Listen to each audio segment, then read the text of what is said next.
I can't believe I let her go. She was the love of my life. And now she was going to marry some dope that was completely wrong for her. My name's Hank. I'm 25.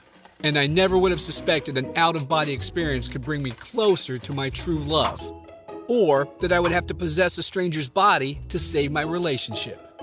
If I'm being honest, I have been in love with Sophia since the moment I laid my eyes on her. But she was way out of my league.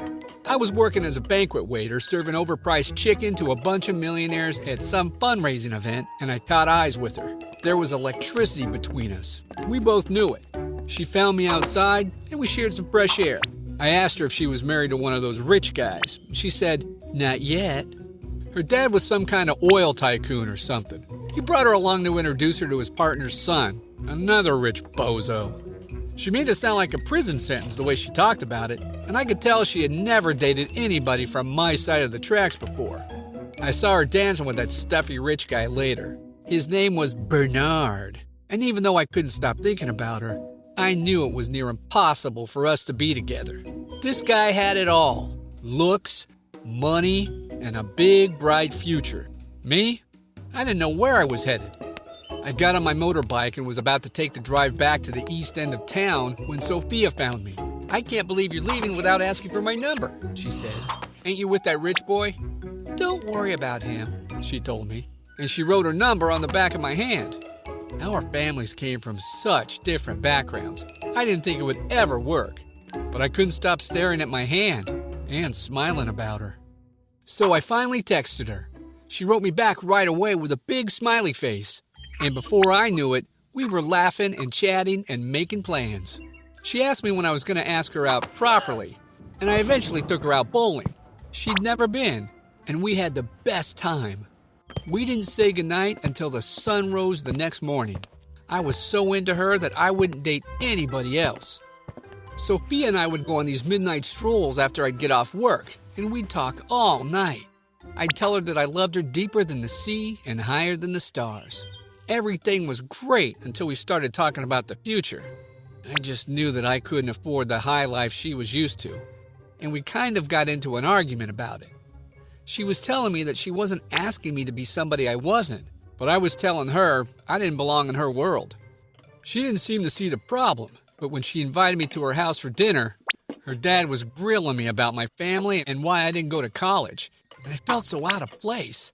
I just wanted out of there. Sophia tried to apologize and explain that she didn't care what her dad said. "But you will," I told her. "When the money's gone and all you have is me, you will care."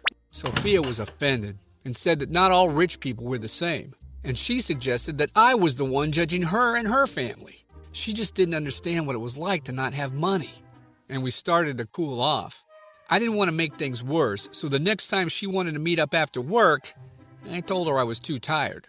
Eventually, we stopped texting, and I think we kind of ghosted each other. The next time I saw her was a few months later. I was valeting cars, and that stuffy Bernard guy was handing me his keys and telling me not to adjust his seat. I realized that Sophia was his date. My stomach went cold. I was having to swallow down all my feelings while we pretended not to know each other. That night, I couldn't sleep. I thought about how I had given up the best thing I had going for me. Now it was too late. She was back to dating this rich jerk. So I drove all the way to her dad's big mansion, and I stood outside her window calling her name until I woke up the whole house. She came out to tell me to leave, and the whole time her father was scowling at me. I said I loved her. "It's too late," she said. "If you love somebody, you fight for them." And she showed me an engagement ring. By this point, her father was chasing me off his lawn with a shotgun, threatening to call the police. He told me I was no good for his daughter and I should go back to the slums where I belonged. Our worlds were just too different. And despite trying not to get hurt, that's exactly what happened. I was heartbroken and felt about 2 feet tall. I spent hours scrolling through her pictures online. This Bernard guy seemed like such a tool. And they couldn't be more wrong for each other. I saw pictures of them together at engagement parties and out with stuck-up friends. But what could I do? I didn't have anything to offer her, and her father already hated me. I had to accept defeat and move on. But then I remembered something Sophia told me. She said, if you love somebody, You fight for them. And her words kept echoing in my ears until finally I couldn't take it anymore. I saw Sophia post about her wedding day one morning, and I couldn't imagine her spending the rest of her life with this joker. And even though I didn't have money, I had a heck of a lot to offer, so I refused to shortchange myself. That day, I decided to fight for love. I jumped onto my motorbike and I tore off for the church. If Sophia wanted to marry him, I couldn't do anything about that. But I wasn't going to hold my peace, not for 1 minute. I never felt more alive than I did racing to the church. I didn't know what I was going to say, but I had to stop the wedding. I swerved through traffic and pushed my bike to the limit. I was nearly there when this Mack truck stopped in the middle of the road. I was going to turn, but there was some old grandma crossing the street, and it was too late. The last thing I remember was the Mack truck, its horn blaring at me as I sketched underneath, the chrome grille hissing at me, and then darkness. I felt lighter immediately. I started to float up, and I could see this paramedic doing mouth to mouth. She was beautiful. At first I thought she was an angel, but she was getting far away. A light was pouring behind me, and I heard something like a whisper. Beautiful voices, like children, were calling me. But I couldn't forget about Sophia. She was all I could think of during my out-of-body experience. And suddenly, things became heavy, and I fell back down. I couldn't get into my body, but I had to do something. I had to talk to Sophia. My spirit possessed the paramedic working on me. I felt heavier being back in a body, and I realized I was now a woman, a beautiful woman at that.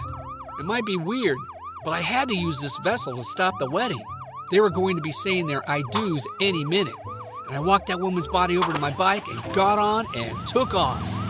Everybody must have thought she was stealing my bike, but they couldn't stop me, and I raced over to the church and burst into the doors and stopped the ceremony like a freight train through a schoolyard. I forgot I was in a woman's body in the moment, and I told Sophia I loved her deeper than the sea and higher than the sky. I reminded her of all of our dreams together, and then I remembered I was a woman now. She didn't recognize me, of course, but before the ushers could escort me out, I shouted to Sophia, "They took Hank to the hospital. He wants me to tell you he loves you, and he wants you to stand by the man you want." I was trying to get back to Sophia when they arrested me, but their handcuffs couldn't hold me because anything was possible, and I floated out of her body just before they took her away. The spirit form moved slow, and I floated on toward the hospital.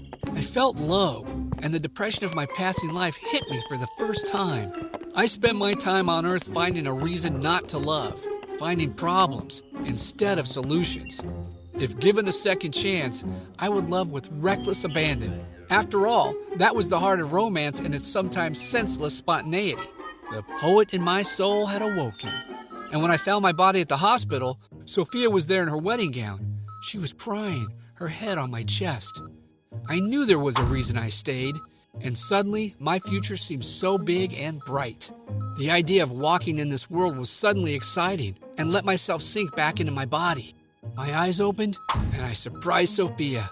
She was laughing through her tears now, and I told her that her love brought me back. We kissed and swore we would never leave each other. Her father was mad, and that Bernard jerk called Sophia a fool. He was right, in a way, but we didn't care. We may not have had a lot of money or prospects, but we had love. And with love, anything is possible. What's your love story? Tell us about it in the comments, and don't forget to like and subscribe for more Hidden Wisdom stories. Remember, when you share our stories, you're sharing wisdom.